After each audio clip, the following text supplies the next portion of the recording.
ప్రయత్నం చేస్తా ఉన్నాం. ఒకసారి ప్రభుత్వ ఉద్యోగాల ఖాళీలు నింపుతూ ప్రైవేటు ఉద్యోగాలకు సంబంధించి, ఎందుకంటే చాలా మంది చదువుకుంటా ఉన్నారు, చదువుకున్న వారికి పరిశ్రమలకు సంబంధించిన స్కిల్స్ ఉండడం లేదని మేము ఆ నైపుణ్యత మీద కేంద్రీకరించి పనిచేస్తాము. సో మనము ఈరోజు ఉద్యోగ కల్పన చేయాలి, ఇన్వెస్ట్మెంట్స్ రావాలి. ఈ జంట నగరాలకు సంబంధించి మొత్తం అంతర్జాతీయ స్థాయిలో ఒక పేరుంది, ఆ పేరుని కాపాడే ప్రయత్నంలో ముందుకెళ్తా ఉన్నాం. ఆ క్రమంలో ఎన్నికలు వచ్చినాయి, అనుకోలేదు ఎన్నికలు వస్తాయని. ఒక యువకుడిని నిలబెట్టినాం. మీకు అందరికీ కూడా సుపరిచితుడేమో, కలిసిండో లేదో తెలియదు, కానీ ఆయన పక్షాన్ని నేను వచ్చింది కనుక మీరు నన్నే అడుగుతారు రేపు పొద్దున. ఒక యువకుడు ఆయన గురించి విష ప్రచారం చేస్తా ఉన్న ఇతర పార్టీలకు సంబంధించి. ఈరోజు ఆయన యువకుడు, నాకు ప్రత్యేకంగా తెలుసు, చదువుకున్న వ్యక్తి. చాలా సమస్యలు వచ్చినప్పుడు నేను ఉన్నానని ముందుకు నడుపుతా అనే ఒక శక్తి, యుక్తి, ధైర్యం ఉన్న వ్యక్తి ఒక నాయకుడిగా ఎదగాలని అనేక రోజుల నుంచి ప్రయత్నం చేస్తా ఉన్న సందర్భంలో కాంగ్రెస్ పార్టీ అవకాశం ఇచ్చింది. చేసే కార్యాచరణ తీసుకుంటాం. మరి పెద్దలు చెప్పినట్టు ఓటు అడిగినకైతే ఓటు ఎక్కైతే రావాలి. మీరు అందరూ కూడా, మా యువ మిత్రులు కూడా ఉన్నారు. 45% ఈజ్ పోలింగ్. మా ఊర్లలో మేము చాలా మారుమూల ప్రాంతంలో ఉంటాం. నేను కానీ మా సోదరుడికి అయితే టౌన్ ఉంది. మాకు కనీసం 70% పోలింగ్ అవుతుందండి. 70% ప్రజాస్వామికమైన ఒక ప్రధానమైన ఆయుధం ఓటును ఉపయోగించుకొని మమ్మల్ని అదే విధంగా ప్రశ్నిస్తుంటారు ఊర్లలో పోతుంటే. మాకు కూడా తెలుస్తుంది ఎవరికి ఏది ఓటు వేసిండ్రో, ఏది ఏటు వేయలేదని. ఎందుకంటే నేను 5 మార్లు ఎన్నికైనా పల్స్కు సంబంధించి నేను జనంలో పోయి మాట్లాడి తెలుసుకొని వీలున్నంత వరకు నేను ప్రయత్నం చేస్తూనే ఉంటాం. ప్రయత్నంలో లోపం లేకుండా. సరే, కొన్ని కారణాల వల్ల పనులు అయితే, కొన్ని కారణాల వల్ల కాకపోవచ్చు, కానీ మా నాయకత్వం కూడా అక్కడ అదే విధంగా తీసుకెళ్లే ప్రయత్నం చేస్తాం. ఇప్పటి వరకు మాకు అవకాశం రాలేదు కాంగ్రెస్ పార్టీకి ఈ నియోజకవర్గం. పీజేఆర్ తర్వాత మాకు అవకాశం రాలేదు. ఒక మారు నవీన్ యాదవ్ని మీ పెద్దలందరూ, మీ ఇంట్లో ఉంటున్న యువకులందరికీ కూడా తెలియజేయండి.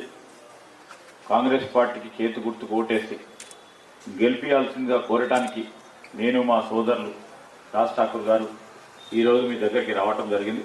మీ తరగతి అప్పర్ మిడిల్ క్లాస్ సంబంధించిన అనేక అంశాలు ఉంటాయి. వాటిని ఏ విధంగా మనం అడ్రస్ చేస్తున్నాం అనే ప్రస్తావనలో మాకు ప్రత్యేకమైన ఇంట్రెస్ట్. దాన్ని ముందుకు తీసుకెళ్లే ప్రయత్నం చేస్తాం. 4 కార్నర్స్ ఆఫ్ హైదరాబాద్ డెవలప్ చేసే ప్రయత్నంలోనే ఉన్నాం. ఎందుకంటే మనం చూస్తూ ఉన్నాం, మీరు చాలామంది బెంగళూరు పోయినో లేదు.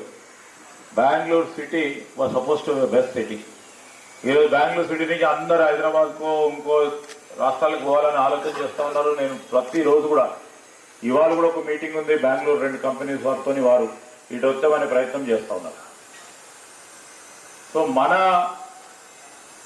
నగరం రేపు 5 సంవత్సరాల తర్వాత ఆ విధంగా కావచ్చు, మనల్ని వదిలిపెట్టి ఇంకో రాష్ట్రానికి పోయేది.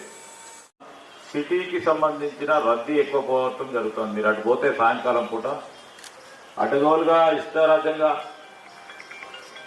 60-70 ఫ్లోర్స్ కట్టి ఇప్పుడు అన్నిటిని కూడా ఆక్యుపై చేస్తూ ఉన్నారు. చేసే వరకు రోడ్డు పైన ట్రాఫిక్ ప్రభావం, రద్దీ చూస్తూ ఉంటే మాకే ఇబ్బందిగా ఉంది. దాన్ని ఏ విధంగా డిఫ్యూజ్ చేయాలనే అంశంతో 4 కార్నర్స్ ఆఫ్ ద సిటీని డెవలప్ చేయాలా.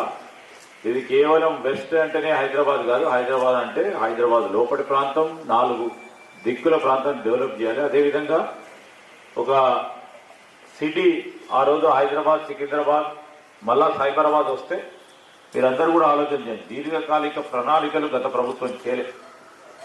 స్వల్పకాలికంగా ఒక ఫసాడ్ క్రియేట్ చేసి పోయే ప్రయత్నం చేశారు.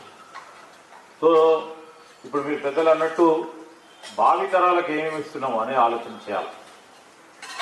దాని క్రమంలోనే ఒక ఫ్యూచర్ సిటీ అని ఏర్పాటు చేసుకొని దాదాపు 30,000 ఎకరాల్లో కొత్త సిటీ నిర్మాణం. కేవలమే పైసలు ఉన్న వాళ్ళకి కాదు, అక్కడ మధ్యతరగతి, అప్పర్ మిడిల్ క్లాస్, డెఫినెట్లీ కింద స్థాయి కూడా, ఇవన్నీ కూడా వస్తే వీరందరికీ కూడా రెసిడెన్షియల్ కాలనీస్ కానీ, స్కూల్స్ కానీ, అక్కడ చిన్న పరిశ్రమలు కానీ అన్నీ ఏర్పాటు చేయడానికి జోనలైజేషన్ చేస్తూ ఉన్నాం. సిటీ చూస్తే మేము కూడా చూస్తూ ఉంటాం. ఒక అపార్ట్మెంట్ అంటే 2 కోట్లు 3 కోట్లు 4 కోట్లు 5 కోట్లు 6 కోట్లు ఈ 10 కోట్ల వరకు కూడా ఉందండి. So it is not reachable. మేము ఎప్పుడు అనుకుంటా ఉంటాం మిడిల్ క్లాస్ సంబంధించి అప్పర్ మిడిల్ క్లాస్ సంబంధించి రీచబుల్ ఉండాలి ఏ అంశమైనా.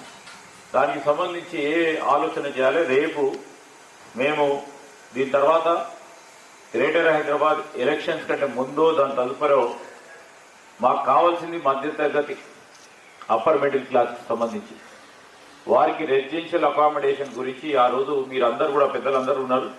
ఆ రోజు కాంగ్రెస్ పార్టీ ప్రభుత్వంలో మరి రెసిడెన్షియల్ కాలనీస్ టవర్స్ కట్టినాం.